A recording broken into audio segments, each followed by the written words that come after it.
ఈ రోజు నేను ఒకటే మిమ్మల్ని అందరినీ కోరుతున్నా. నిన్న మొన్న నేను ఒక మాట అన్నాను.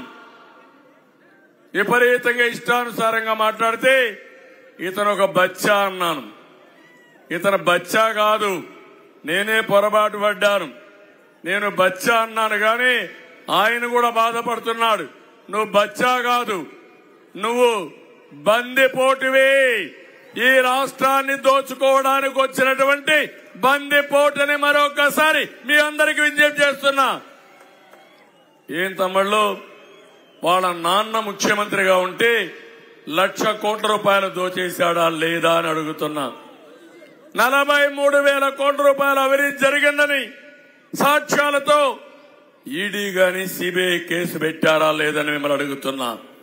ఇంకో పక్కన ముఖ్యమంత్రి అయిన తర్వాత ఇసుక, ఒకప్పుడు లారీ ఇసుక ఎంత తమ్ముళ్ళు?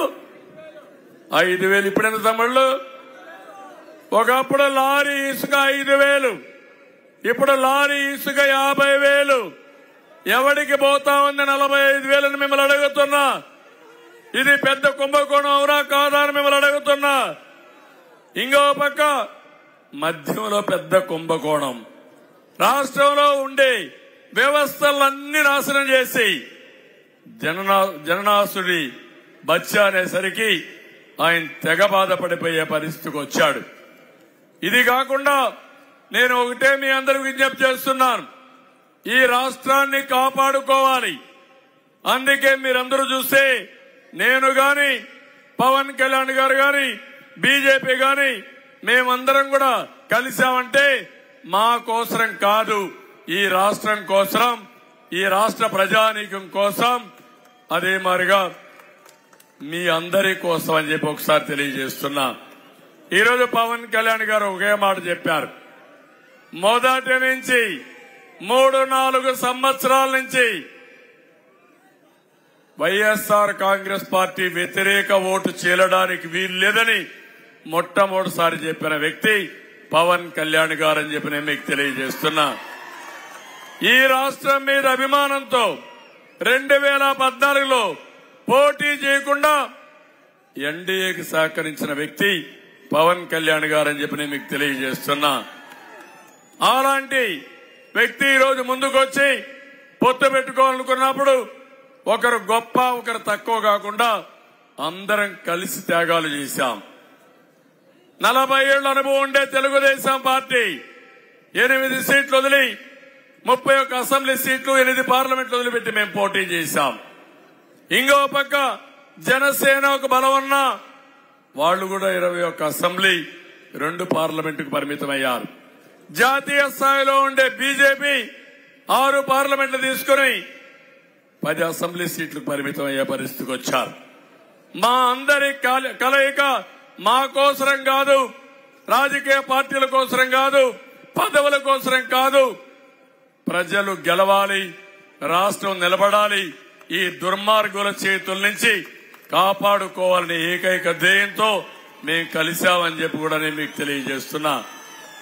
నేను ఒకటే మిమ్మల్ని అందరినీ కోరుతున్నా. ఇక్కడ ఉత్తరాంధ్ర ప్రజానీకం యువత ఉంది. తమ్ముళ్ళు, మీ భవిష్యత్తు బంగారు భవిష్యత్తు కావాలా లేదా అని మిమ్మల్ని అడుగుతున్నా.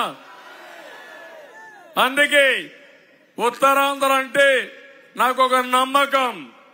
పిల్లలు బాగా కష్టపడతారు. ఆర్మీలో కూడా ఎక్కువ మంది పిల్లలు ఉద్యోగాలు చేస్తారంటే అది ఉత్తరాంధ్ర పిల్లలే ఆర్మీకి పోతున్నారు. దేశాన్ని కాపాడంలో ముందుండేది ఉత్తరాంధ్ర అని చెప్పి నేను మీకు తెలియజేస్తున్నా. ఇదే కాకుండా టీచర్ పోస్టులు వస్తే డిఎస్సికి ప్రిపేర్ అవుతారు. కానిస్టేబుల్ పోస్టులు వస్తే కానిస్టేబుల్ పరీక్షలకు ప్రిపేర్ అవుతారు. గ్రూప్ 1కు ప్రిపేర్ అవుతారు, గ్రూప్ 2కు ప్రిపేర్ అవుతారు. ఈ విధంగా ఎప్పటికప్పుడు మీరు పెద్ద ఎత్తున ట్రైనింగ్ తీసుకొని ముందుకు పోతున్నారు. నేను అడుగుతున్నా ఈ రోజు మీ అందరినీ, తమ్ముళ్ళు 5 సంవత్సరాల్లో డిఎస్సి పెట్టాడా అని అడుగుతున్నా. జాబ్ క్యాలెండర్ పెట్టాడా అని మిమ్మల్ని అడుగుతున్నా. ఒక్కరికి ఉద్యోగం వచ్చిందా అని అడుగుతున్నా. పెట్టుబడులు వచ్చాయా అని అడుగుతున్నా. మీ పిల్లలకు భవిష్యత్తు ఉంటుందా అని అడుగుతున్నా. అందుకే నేను హామీ ఇస్తున్నా, యోగాళం కింద మొదటి సంతకం డిఎస్సి పైన, మెగా డిఎస్సి పైనే పెడతాను. రెండోది, ఎప్పటికప్పుడు ఉద్యోగాల నోటిఫికేషన్ ఇస్తాం. తెలుగుదేశం పార్టీ హయాంలో ఎక్కడికక్కడ నోటిఫికేషన్లు ఇచ్చి 5 సంవత్సరాలు 2 సార్లు ఇచ్చాం, 14 సంవత్సరాలు 8 సార్లు ఇచ్చాం. తెలుగుదేశం పార్టీ హయాంలో 11 సార్లు ఇచ్చి ఇప్పుడు పనిచేసే టీచర్లు 75% తెలుగుదేశం ప్రభుత్వం నియమించిన టీచర్లే ఉన్నారని చెప్పి కూడా నేను మీకు తెలియజేస్తున్నా. అందుకే మీ అందరికీ ఒకటే విజ్ఞప్తి చేస్తున్నాను, స్కూలుకు రంగులు కొడితే నాణ్యత పెరగదు. కావాల్సింది పిల్లల్ని బాగా చదివించే టీచర్లని నియమించాలి, నాణ్యమైన ఎడ్యుకేషన్ ఇవ్వాలి.